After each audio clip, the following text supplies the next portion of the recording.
je n'ai même pas eu de ticket pour aller au stade. La CAF même ne m'a même pas appelé pour dire ah Pouchou. Bon, comme tu as suivi au moins par peut-être 5000 personnes, en te donnant un ticket, il faut aller regarder le match. J'ai regardé mon match sur moi à la maison où je suis en train de faire direct. Je suis parti de la Suisse pour venir supporter les Lions indomptables à Yamoussoukro. Je suis arrivé ici le 10 pour pouvoir assister au match d'ouverture. J'ai cherché les tickets pour pouvoir assister au match d'ouverture. On m'a demandé 300 000 par personne. Ce match qui arrive là, ça sera encore vide. Mais c'est une humiliation. C'est une humiliation. De quel meilleur camp parlons-nous si les stades sont vides? De quel meilleur camp parlons-nous si les stades... C'est quoi cette histoire? La honte. Au Cameroun, il y avait des guichets de banque. On a investi pour la carte. Où sont les tickets? On veut payer les tickets. On nous a dit à la vérité, les tickets c'est ça la préfecture. On dit on n'a pas les tickets. On paye plus la préfecture. 300 000 par personne.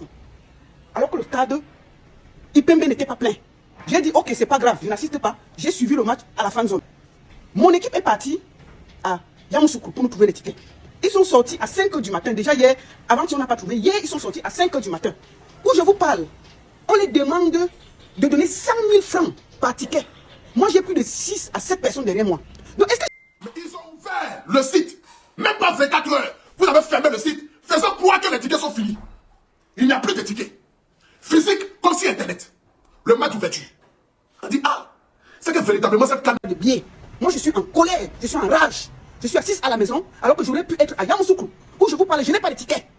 Ni mon équipe. Et j'ai décidé que je ne paye pas les 700 000 francs avec mes 7 personnes qui sont derrière moi pour voir juste un seul match. Parce que c'est du vol à ciel ouvert. Voilà les gars, parlons un peu de cette problématique des tickets. La problématique des tickets d'entrée en Côte d'Ivoire. Les stades qui sont presque vides, merci.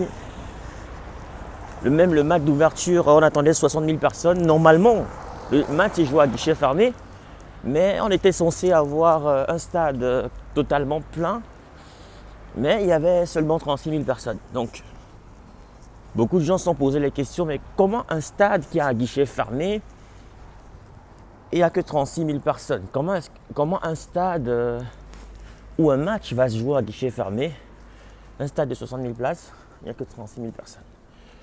Donc, depuis ce match-là, les informations ont un peu commencé à fuser un peu de partout.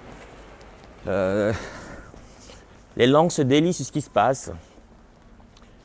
Sur mes lives que j'ai eu à faire, j'ai eu pas mal d'informations des personnes proches du Kokan qui sont sur place, qui ont parlé d'un certain business qui s'est créé. Apparemment, il y a un business qui s'est créé. Il y a des gens qui ont commencé à surenchérir les billets, c'est-à-dire ils ont acheté tous les billets, ils ont bloqué le site, et ils se sont mis à surenchérir tous les billets, ouais, pour faire une grosse marge bénéficiaire. Donc, ce qui explique donc qu'il y avait juste la moitié des personnes attendues au stade. Donc, ce qui est vraiment dommage et dommageable. On aurait aimé voir ce stade complètement plein. Mais sinon, ça n'enlève rien à la fête. Mais vous savez, le football, ça se joue dans un stade plein quand même. Parce que s'il n'y a pas de gens au stade, s'il n'y a pas de fans, s'il n'y a pas de public, ça gâche un peu la fête. Non, franchement, on aurait voulu avoir 60 000 personnes. Surtout que les billets ont été complètement vendus. Donc il y a un business apparemment, selon les informations qu'on a. Selon certaines sources, il y a un business qui se crée. Donc des gens achètent des billets. Ils arrivent au stade, ils veulent les revendre. Donc, il y a une petite guéguerre entre ces, on va dire, ces donc il y a une petite bataille, il y a un petit jeu de chat à la souris entre, bien sûr, ces gens-là et le Kokan. Sans oublier des influenceurs aussi qui sont fâchés, qui se plaignent. Il y a notamment Pouchou, vous avez vu, il a fait une sortie, il a dit des choses.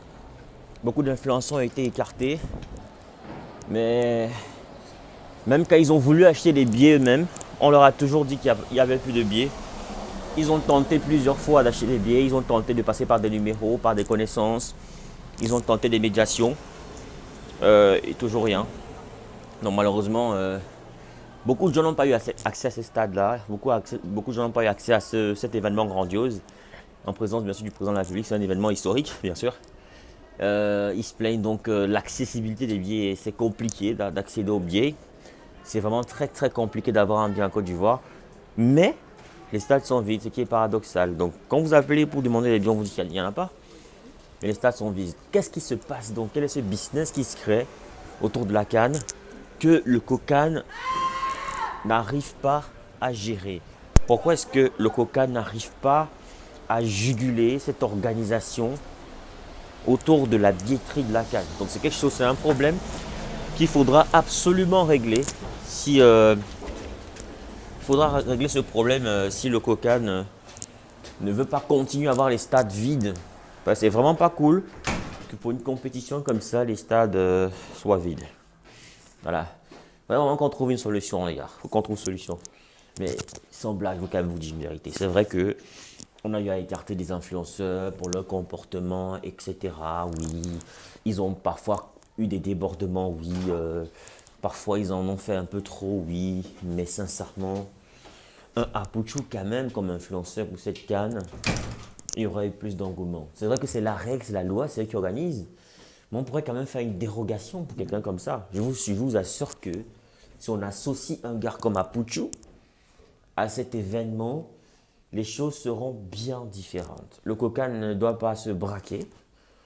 Donc, comme on a ajouté José à la dernière minute, comme on a ajouté Taïk et Dadju, on peut aussi ajouter Apouchou. Donc, c'est ma proposition.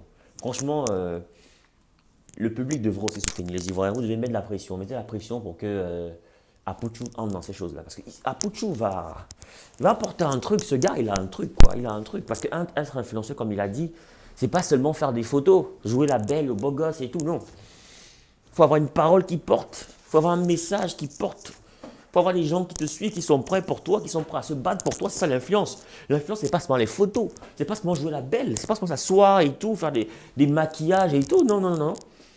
L'influenceur, c'est celui qui a un message qui porte. C'est celui qui peut porter une communauté. Et Apouchou, il représente tout ça. Donc, sincèrement, je supplie le COCAN de trouver un moyen, je ne sais pas trop tard, pouvez associer Apouchou parce que, au moins, au niveau du remplissage des stades, il peut être un ambassadeur qui pourra faire la promo et faire venir les gens au stade. Parce qu'il faut vraiment que les stades se remplissent. On ne peut pas faire une compétition comme ça et puis il n'y a pas des gens au stade. Ça, c'est pas normal.